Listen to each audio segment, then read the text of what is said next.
糯米粉这样做完全没有抵抗力，酥软糯叽，越吃越上瘾。关键做法还特别简单，别错过，一起来做吧。首先准备200克糯米粉，加入40克面粉，15克白糖，混合均匀。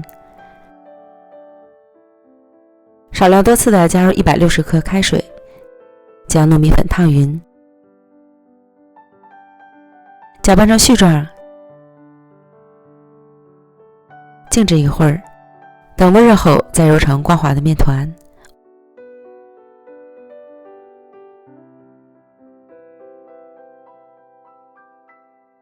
无需醒面，直接移到案板上，擀成厚度为5毫米左右的面饼，记得要撒面粉防粘。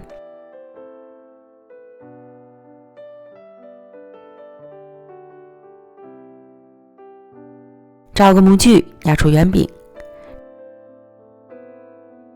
扯掉多余的面皮儿，再重复以上的步骤，直到将面团全部都压完。取一个圆饼，放入自己爱吃的馅料，豆沙、枣泥、糖馅等等都可以。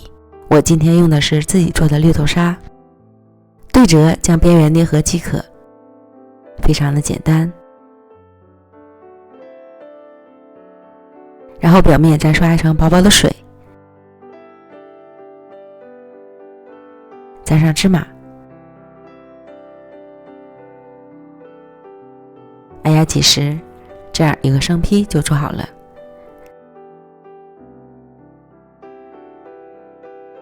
电饼撑开小火预热，刷油，放入生坯，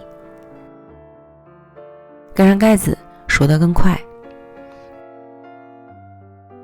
底部捞至上色后翻面，记得要多刷一点油，否则就会像我这样，火力重的地方就会有些焦。